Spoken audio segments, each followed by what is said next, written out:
BJP की सरकारों में न जांच की जरूरत न न्यायालयों की। ये कह रहे हैं कि तुम चाहे राष्ट्रपति बन जाओ, चाहे तुम मुख्य न्यायाधीश बन जाओ, पर हमारी नजर में तुम्हारी औकात जूते से ज्यादा नहीं है। हम तुम्हारे हाथ से कलम छीनकर जूता पकड़ा देंगे। कल को तुम किसी की हत्या करके कहोगे कि मुझे तो ये हत्या करने के लिए भगवान ने बोला। ऐसे व्यक्ति की जगह जेल में होनी चाहिए। उसका उत्पीड़न उसका खुद का डीजीपी कर रहा है, बाकी के वरिष्ठ अधिकारी कर रहे हैं और वो कंप्लेंट ऊपर दे रहे हैं, लेकिन उसकी कंप्लेंट पे कोई कार्रवाई नहीं होती। सालों तक दंश झेलता रहता, पीड़ा झेलता रहता है और इतना प्रताड़ित हो जाता है जब उसे लगता नहीं उसको न्याय मिलेगा। उसको लगता है मैं अम्बेडकरवादी हूँ, दलित हूँ, इसलिए मेरा अत्याचार हो रहा है, शोषण हो रहा है। ये लड़ाई समाज के स्वाभिमान और सम्मान की है। जूता देश के संविधान के ऊपर फेंका है, ये जूता देश के दलितों के ऊपर फेंका है, ये जूता देश के वंचित वर्गों के ऊपर फेंका है। ये लोग खुलेआम ये कह रहे हैं कि तुम लोग जूता बनाते थे, तुम लोग कूड़ा उठाते थे, तुम लोग मजदूरी करते थे, तुम लोग हमारी मार खाते थे, तुम लोग हमारी जूठन खाते थे। आज डॉक्टर अंबेडकर ने तुम्हारे हाथ से जूता छीन के, झाड़ू छीन के तुम्हारे हाथों में कलम पकड़ा दी और उस कलम के दम पर आज तुम राष्ट्रपति भी बन गए, तुम मुख्य न्यायाधीश भी बन गए, तुम आईएएस और आईपीएस भी बन गए, बड़ी बड़ी कुर्सियों पे पहुंच गए, डॉक्टर, इंजीनियर, जज, कलेक्टर, साइंटिस्ट, प्रोफेसर बन गए। और ये सब डॉक्टर बाबा साहेब अम्बेडकर की जो कलम है और जो संविधान है उसकी वजह से बने हो। तो वो ये कह रहे हैं कि तुम चाहे राष्ट्रपति बन जाओ, चाहे तुम मुख्य न्यायाधीश बन जाओ, पर हमारी नज़र में तुम्हारी औकात जूते से ज़्यादा नहीं है। हम तुम्हारे हाथ से कलम छीनकर जूता पकड़ा देंगे। और ये हमला केवल संविधान पे नहीं है, ये वॉर अगेंस्ट ए कम्युनिटी है, ये वॉर अगेंस्ट स्टेट है, ये तो खुद सरकार पे हमला है। दुख की बात यह है कि सरकार भी इसमें शामिल है। अगर मुख्य न्यायाधीश ने उसको माफ भी कर दिया, मैं पूछना चाहता हूं, क्या सुप्रीम कोर्ट पे हमले को माफ किया जा सकता है? नहीं। अगर कोई किसी की हत्या कर दे और हत्या जिसकी हुई है, अगर उसके परिवार के लोग कहें कि भी हमारे बच्चे की हत्या हो गई, कोई बात नहीं, माफ करते हैं, तो क्या कानून समझौते की इजाजत देता है? नहीं। मैं एक वकील हूं, 32 साल की वकालत है। ऐसे केसों में समझौता अलाउड नहीं है। और मुझे दुख इस बात का है, जिस सुप्रीम कोर्ट के हाथ में संविधान की रक्षा की जिम्मेदारी है, जो कस्टोडियन ऑफ इंडियन कॉन्स्टिट्यूशन है, उसी सुप्रीम कोर्ट पे हमला होता है। और अभी तक उस सुप्रीम कोर्ट के द्वारा हमला करने वाले के खिलाफ कोई कंटेम्प्ट ऑफ कोर्ट की प्रोसीडिंग शुरू नहीं हुई है। वो खुलेआम घूम रहा है और वो मीडिया को बाइट दे रहा है। उसके पास मीडिया भेज कौन रहा है?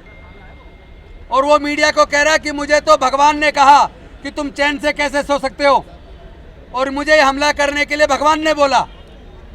कल को तुम किसी की हत्या करके कहोगे कि मुझे तो ये हत्या करने के लिए भगवान ने बोला। ऐसे व्यक्ति की जगह जेल में होनी चाहिए, चाहे वो कोई भी हो। आज इससे ज़्यादा दुख की बात नहीं हो सकती कि हमारे समाज का कोई व्यक्ति मेहनत मशक्कत करके इंजीनियरिंग की डिग्री प्राप्त करता है, आईआईएम अहमदाबाद से एमबीए करता है, एमबीए करने के बाद मल्टीनेशनल कंपनी में 25 साल पहले 2.5 लाख रुपए की महीने की नौकरी पे जाता है। लेकिन देश की सेवा करने के लिए, चूंकि वो अम्बेडकरवादी है, दलित समाज से संबंध रखता है, वो देश की सेवा करने के लिए 2.5 लाख रुपए महीने की 25 साल पहले जब एक आईएएस ऑफिसर की तनख्वाह 25,000 होती थी, तब वो 2.5 लाख की नौकरी छोड़कर एक आईपीएस की नौकरी ज्वाइन करता है। आईपीएस वाई पूरन कुमार, और उनकी पत्नी भी 2001 बैच की आईएएस है, अमनीत कौर। उनका साला पंजाब में एमएलए है, उनके साले की वाइफ दिल्ली के अंदर सीनियर आईपीएस है। जिस घर के अंदर 3 आईएएस, 1 आईपीएस, 1 एमएलए हो, उसके बाद भी उस आईपीएस का इतना उत्पीड़न कि वो लगातार कंप्लेंट कर रहा है अपने उच्च अधिकारियों को, उसका उत्पीड़न उसका खुद का डीजीपी कर रहा है, बाकी के वरिष्ठ अधिकारी कर रहे हैं, और वो कंप्लेंट ऊपर दे रहे हैं, लेकिन उसकी कंप्लेंट पे कोई कार्रवाई नहीं होती। सालों तक दंश झेलता रहता, पीड़ा झेलता रहता है, और इतना प्रताड़ित हो जाता है जब उसे लगता नहीं उसको न्याय मिलेगा। उसको लगता है मैं अम्बेडकरवादी हूँ, दलित हूँ, इसलिए मेरा अत्याचार हो रहा है, शोषण हो रहा है। लेकिन एक आईपीएस होकर भी अगर मैं खुद के लिए न्याय नहीं दिलवा सकता, एक आईएएस का पति होने के बावजूद खुद के लिए न्याय नहीं ले सकता, तो फिर मैं क्या करूं। वो इतना हताश और उदास हो गया कि उसने सुसाइड कर लिया। और दुख की बात यह कि सुसाइड जिनके कारणों से हुआ, उसने लंबा नोट लिखकर सुसाइड किया। वो डाइंग डिक्लेरेशन है। मैं एक वकील हूँ, एक डाइंग डिक्लेरेशन है। मरने से पहले जो उसने कहा वो डाइंग डिक्लेरेशन में आता है, उसको सच माना जाता है। कानून के अंदर यह व्यवस्था है, अनेकों जजमेंट सुप्रीम कोर्ट की हैं कि मरने से पहले व्यक्ति कभी झूठ नहीं बोलता। वो आईपीएस ऑफिसर ने मरने से पहले जो लिखा है वो सच है। उसका इतना उत्पीड़न हुआ, वो हताश और निराश होकर उसने आत्महत्या कर ली। ये आत्महत्या नहीं है, ये संस्थानिक हत्या है।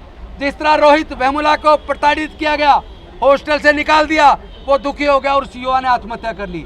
जिस तरह पायल तड़वी को प्रताड़ित किया गया, उसने आत्महत्या कर ली। उसी प्रकार इस आईपीएस ऑफिसर ने प्रताड़ना से दुखी होकर दुखी मन से आत्महत्या की है। और उधर उत्तर प्रदेश के अंदर जंगल राज चल रहा है। हरिओम वाल्मीकि को भीड़ ने इकट्ठे करके मार दिया। ना कोई जांच, ना पुलिस, ना न्यायालय।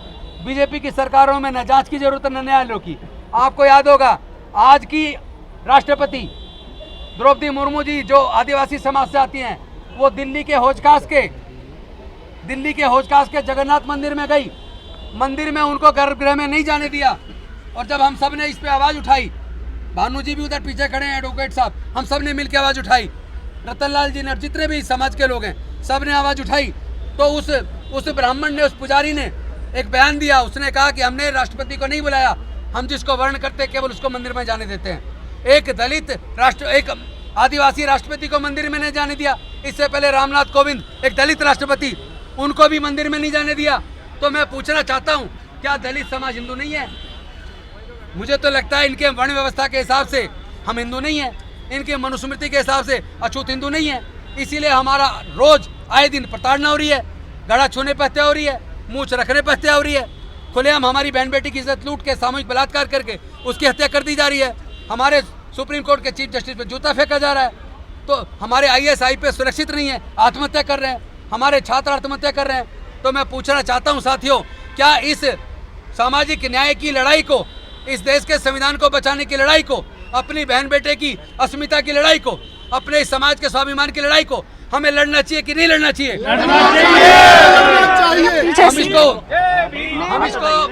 हम इसको राष्ट्रव्यापी आंदोलन बनाएंगे।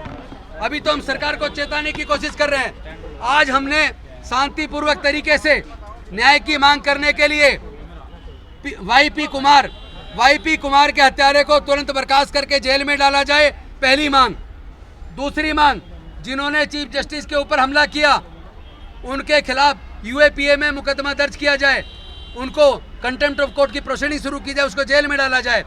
इसके साथ साथ जिन लोगों ने सोशल मीडिया पे बैठ के खुलेआम कहा कि ये मुख्य न्यायाधीश के सर को दीवार में मार के 2 टुकड़े कर देने चाहिए, और एक अजीत भारती ने कहा कि उनकी कार को घेर कर उन पर हमला करना चाहिए, उनके खिलाफ यूएपीए में मुकदमा दर्ज करके, नेशनल सिक्योरिटी का मुकदमा दर्ज करके एनएसए के द्वारा जांच करा के उनको भी जेल भेजा जाना चाहिए। लेकिन दुख की बात है, उनकी जमानत करवा ले बीजेपी के लिए प्रवक्ता जाते हैं।